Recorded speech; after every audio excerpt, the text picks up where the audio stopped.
In this episode of My Words, My Book, we have Camilla Reid.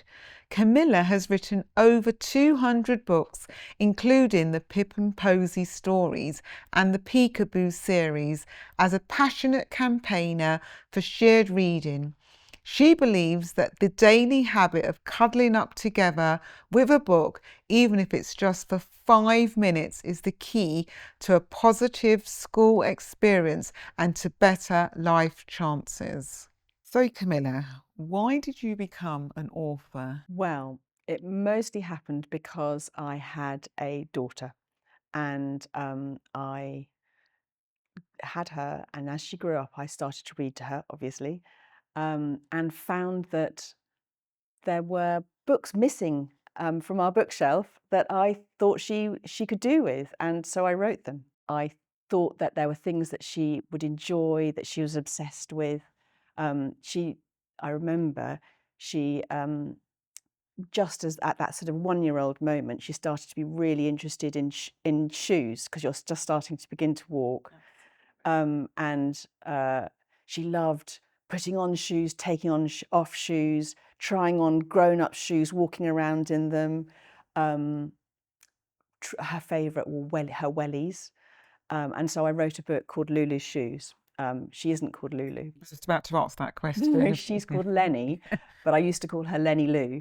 And so that turned into Lulu's Shoes, which has a nice rhyme to it. So that was the first book that I wrote, was for her.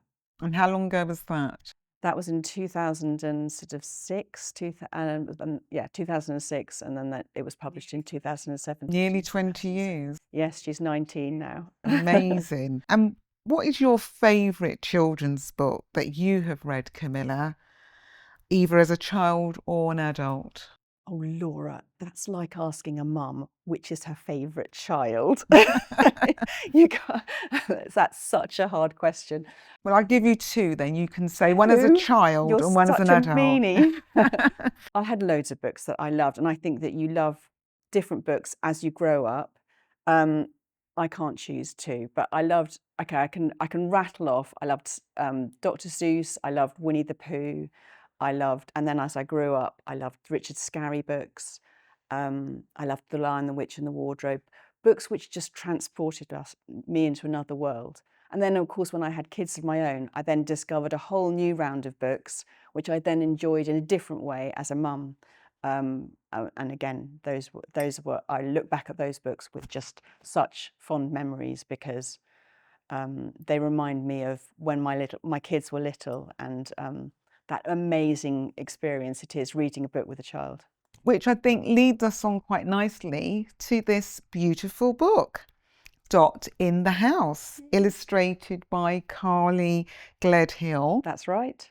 So do you want to just share a quick summary of this book? What is it all about, Camilla? This is an adventure for a tiny little child, and it's a very simple little book, which is that you're basically looking for Dot, and Dot is somewhere in the book, but you don't know where. So it's a book with moving parts, and the little child is in. So this is a book for perhaps 1 to 4-year-olds, and it's just asking the child to come into the story and to actually physically see if they can find Dot. In the end, of course, you do find Dot. She's on the last mechanism, and then there's also a tiny little surprise at the end, which is behind one of the sliding parts. There's a little mirror, so you can find yourself in the book. So you're the star of the book. So it's all that wonder and awe for children, isn't it? Yes, it's about going on a little adventure. It's about opening their window to the world and saying, look at all these lovely things you can find out there.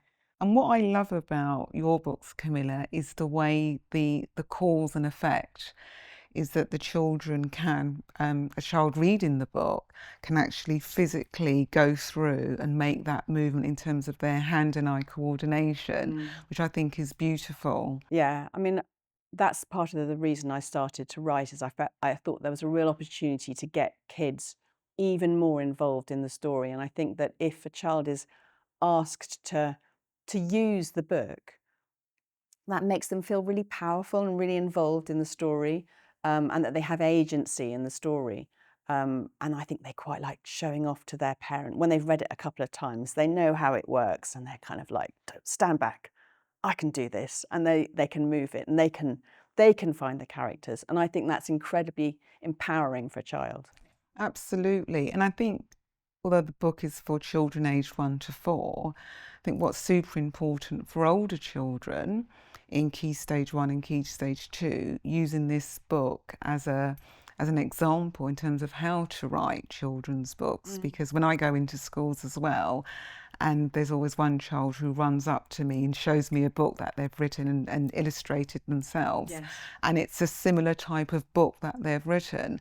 So one of the things I always say, that books are for every single child, although from a publishing point of view we'll say it's for children aged 1 to 4, for children aged 3 to 6.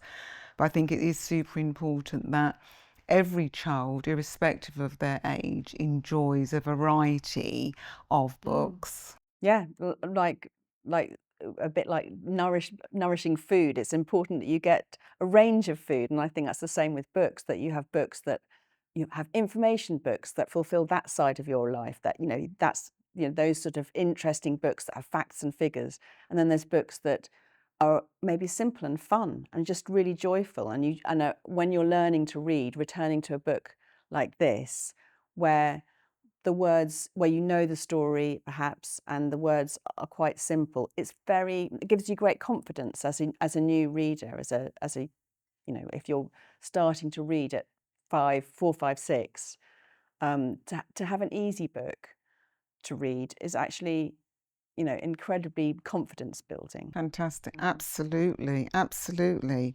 And then which is your favourite page in the book and why? It's another favourite question again. Oh, yes. Well, actually, I think this book is there's only 4 spreads to it, so I chose the second spread.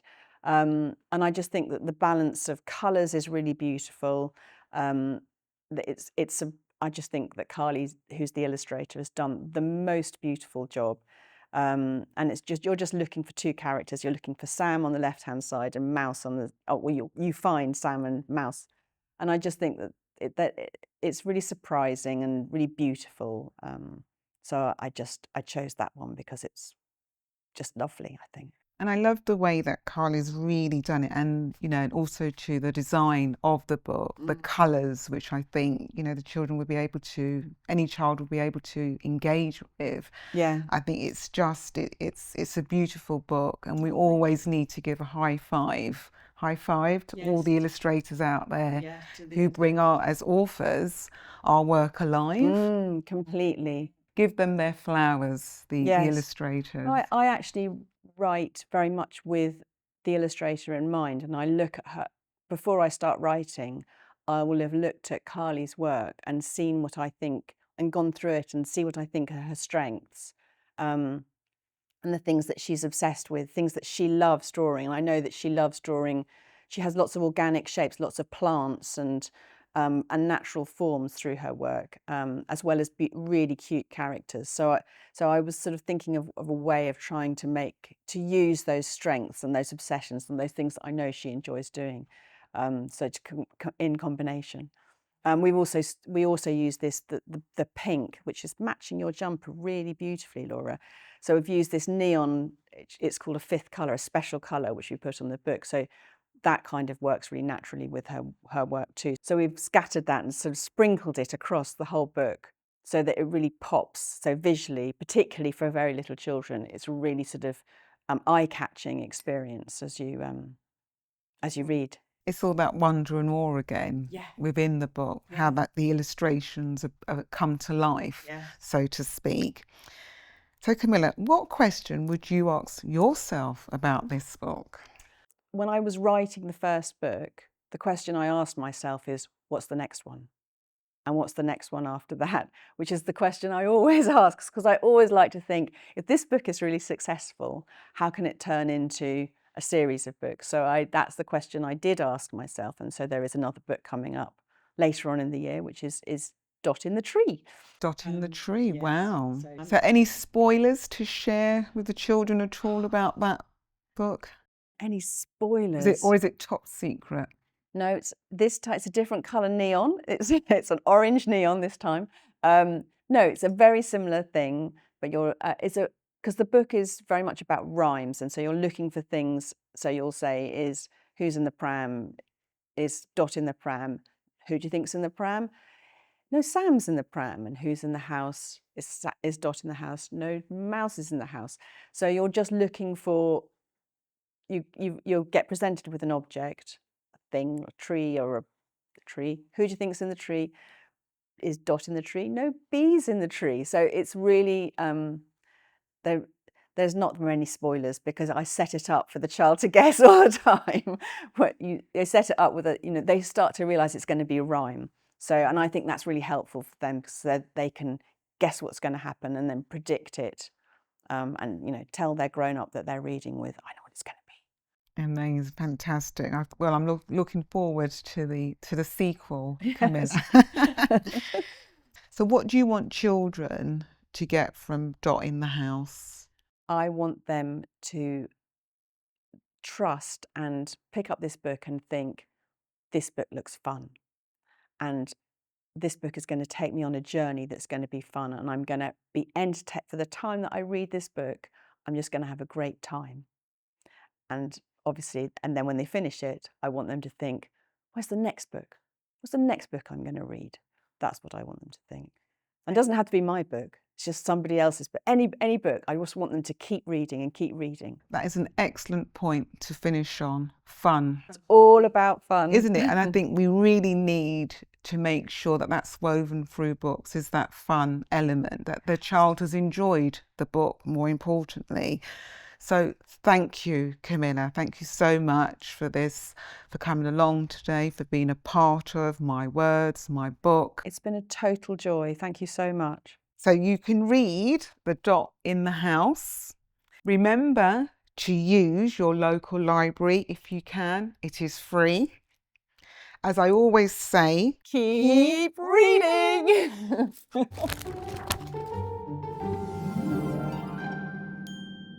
This podcast was woven in partnership with our friends at Tapestry, the childhood education platform. They have kindly devised the educational resources for each podcast interview. Tapestry helps you celebrate children's learning, improve communication with families, and streamline your admin with powerful booking, invoicing, and management tools, giving you more time for what matters, the children and you. Visit tapestry.info to find out more. This podcast series was recorded at the Quick Brown Fox Video Production Studios in Wandsworth Town, London, with top-notch equipment and a knowledgeable team who are always happy to help.